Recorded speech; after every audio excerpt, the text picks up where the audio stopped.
If you think every technician is the same, you must be as green as a pool table. Like everything in life, there's levels to this. I've met and know technicians that when it comes to opening a book, they just understand. When it comes to sitting down and studying, they do it with no problems. But when it comes to turning a wrench, they can't do it to save their lives. On the flip side, I know technicians that can drop an engine with their hands behind their back. If you tell them how to do something, they'll know how to do it instinctively.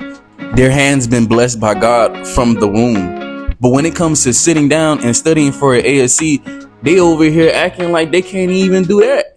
All it's gonna do is get you paid more. I don't see what the problem is. Back to the topic. Like every blue collar industry job, you know who knows, if you know what I mean. Let me explain. Experience, knowledge, work ethic, focus, that all plays a factor in making you a better tech. Like my boy here, he's doing a switch pack on a 2024 Land Rover full size. That means you got to take the whole steering wheel out.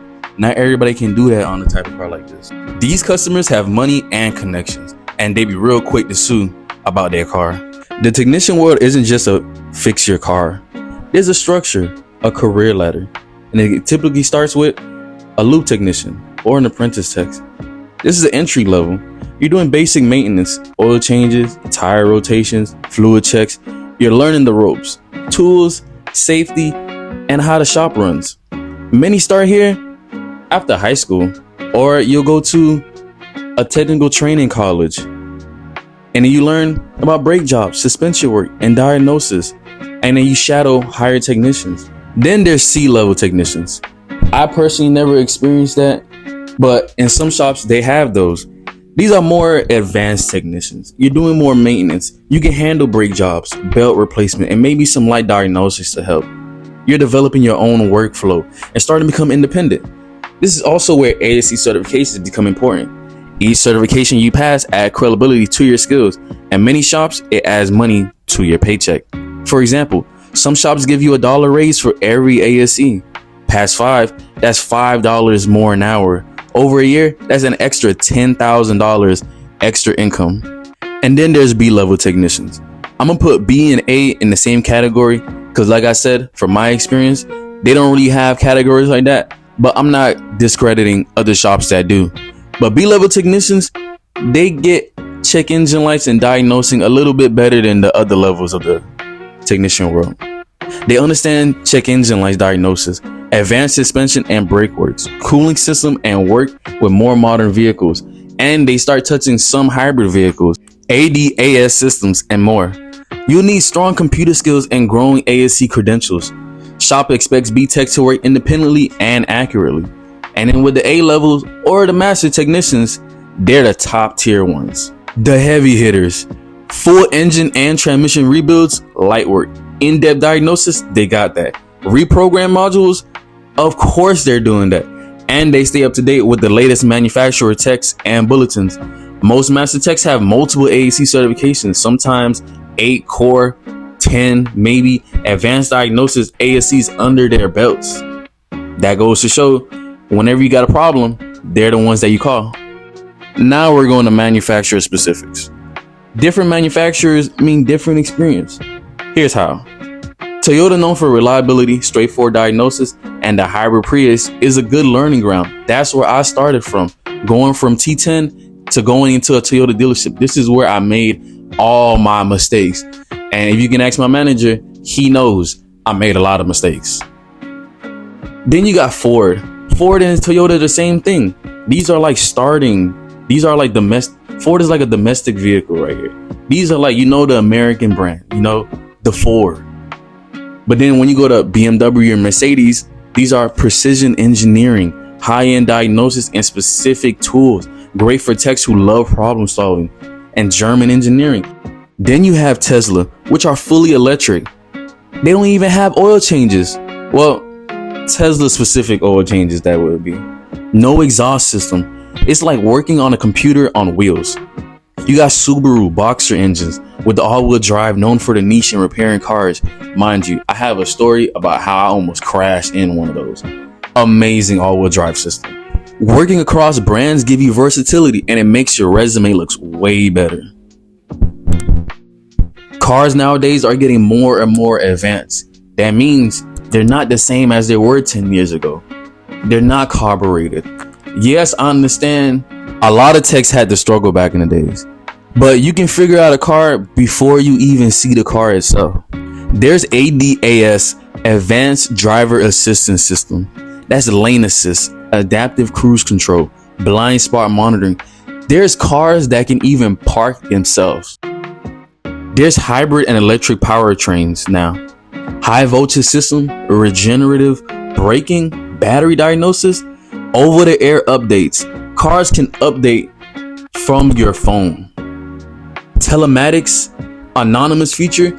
You know, if you get into an accident, there's a feature in some cars that will call 911 for you. There are lasers and radars that when it sense that you're getting too close to a car, it will stop the car or slow down the car for you. These cars are driving themselves, and moving forward, they're trying to integrate AI technology within these cars. Shops nowadays need scan tools, software subscriptions, and alignment racks with cameras that target these sensors. With even a windshield replacement, you got to recalibrate the sensor. If you're not learning, you're falling behind. Here's how you keep up. This is where ASC certifications come in. In over 50 states, there are the 8 core for the automotive industry. Engine repair, automatic transmission, manual drivetrain and axles, suspension and steering, brakes, electric, heating and steering and air conditioning, and engine performance. And if you really want to be the top in the shop, you get your L's. L1, advanced engine performance, and L3, electric hybrid vehicle systems. Like I said earlier, many shops offer $1 per raise for every AAC you earn, but some even give you bonuses. And others passing the test and studying material, you can get up to $20 to $30 extra on your check. These can go a long way, especially with the fully electric vehicles coming out, like Lucid, Rivian, or Tesla. These L's can get you paid a lot more. Now there's shop experience. I've been in multiple shops. No shop is the same. Like Toyota, for example. I clocked in at 8, my lunchtime was at 2, and then I leave at 7. It was an okay job for the most part. I had 2 days off. It was fine. It was freedom. But when it came to workload, because it was flat rate, I'll spend that whole time and I'll only leave for 2 hours. But on busier days, you can knock out mad hours. Over 100, over 200 on some occasions. Me and my boy, we started off as lube techs. While we were going to school, we worked our way up. We climbed the ranks and we finally made it to A-Tech. And when I said thrown in the fire, an understatement, thrown in the fire. We had a mentor for probably 1 day. And after that, we just had to figure it out. We had a board where all the ROs that get written up that day will be placed on. We'll just come in, grab an RO and start working. After that car, go back to that same board, grab another RO. This was day in and day out. And like I said before, it's flat rate. So if there's no ROs or no work, you're really just sitting there playing with your fingers and looking at your coworker or chopping it up in the break room. And during that time, COVID was happening. So there really wasn't a lot of work. But because we were blue collar workers, we could still come to work, mask and on. And during that time, we realized turning wrenches isn't the end all be all. Like they said, the pen is mightier than the sword. That's when we was really putting in work and trying to get that warranty work. Being a tech now means being tech savvy, training constantly, working with cutting edge vehicles, earning more as you certify and specialize in this field. From apprentice to a master, the path is clear, but it takes work and consistency. But the hustle pays off. Whether you're doing diagnostics, performance, electrical vehicles, there's a spot in this industry for you to do anything. Even sound system repair or machine shop, reboring and rebuilding engines, to working in a factory putting these cars together, to even engineering these cars. Remember, every car brand, every new ASC, every job well done brings you one step higher in the ladder. From turning your first wrench to becoming a lead diagnostic tech at your shop, or even owning your own shop, or even owning 1 or 2 bays in the shop, which is a plus if I say. This is a trade that you grow in. You get in the bay, learn the tech, chase those ASCs, and watch your career take off, and watch your pockets take off with it. If you're in a shop right now, keep learning. If you're just starting, don't be intimidated. Don't give up. Just get your hands dirty and figure it out. Remember, these people are business owners. Their whole job is to make sure that the business runs. That means investing in you as a technician. It's okay for you to make mistakes, no matter how big it is. You don't understand. With them ASCs, you can always have a job, as long as you don't get a DUI.